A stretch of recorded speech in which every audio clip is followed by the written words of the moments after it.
अदाकारी की दुनिया में आने से पहले ज़ैनब क़य्यूम एक कामयाब मॉडल थीं। 2004 में वो फैशन इंडस्ट्री के उरूज पर थीं और उन्हें लक्स स्टाइल अवार्ड में मॉडल ऑफ द ईयर का अवार्ड भी मिला था। हाल ही में वो फैशन इंडस्ट्री के अपने पुराने दोस्त आसिम टिवाना के शो स्टार एंड स्टाइल में शरीक हुए, जहां उन्होंने मॉडलिंग से अदाकारी तक के सफर और अपनी असल पहचान तलाश करने पर बात की।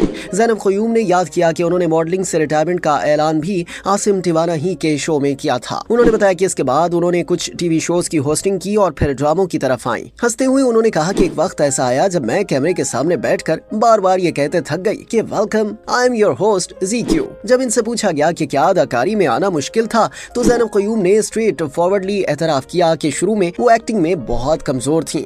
उन्होंने एक वाकया सुनाते हुए बताया कि एक बार उन्होंने एक फिल्म मेकर से पूछा कि उन्होंने कैरियर के आगाज में उन्हें कास्ट क्यों नहीं किया। इस पर इसने जवाब दिया, ज़ैनब, उस वक्त तुम अच्छी अदाकारा नहीं थी। ज़ैनब क़य्यूम ने यह भी माना कि शुरू में उनकी आवाज में भी मसला था। उनका कहना था कि चीखते वक्त उनकी आवाज बहुत तेज और करख्त हो जाती थी, इसलिए वो समझती हैं कि वो हीरो या हीरोइन की मां के किरदार में ज्यादा बेहतर अदाकारी कर पाती हैं, बजाय इसके कि खुद हीरोइन का किरदार करें। शो के दौरान आसिम टिवाना ने मज़ाहिया अंदाज में पूछा कि क्या वो सिर्फ इसलिए किरदार चुनती हैं कि उन्हें हुमायूं सईद या फैसल कुरैशी की मां का रोल मिल जाए। इस पर ज़ैनब क़य्यूम ने जवाब दिया कि क्या उन्हें अंदाजा है कि अपने फॉर्मर को स्टार की मां का किरदार अदा करना कितना मुश्किल होता है। ज़ैनब क़य्यूम ने कहा कि वो अपने काम से लुत्फानंदोज होती हैं और शुक्रगुजार हैं कि उन्हें वो काम करने के पैसे मिलते हैं जो उन्हें पसंद है। किसी प्रोजेक्ट के इंतखाब के बारे में उनका कहना था कि वो सबसे पहले प्रोडक्शन हाउस और डायरेक्टर को देखती हैं। अगर दोनों अच्छे हों तो प्रोजेक्ट भी अच्छा और मजे का होता है। उन्होंने ये भी बताया कि उन्हें अहमद भट्टी जैसे डायरेक्टर्स और खलीलुर रहमान कमर जैसे राइटर्स के साथ काम करने में मुश्किल पेश आती है, क्योंकि वो चाहते हैं कि अदाकार पूरा स्क्रिप्ट लफ्ज ब लफ्ज याद करें। ज़ैनब क़य्यूम के मुताबिक वो अल्फाज से ज्यादा डायलॉग के मतलब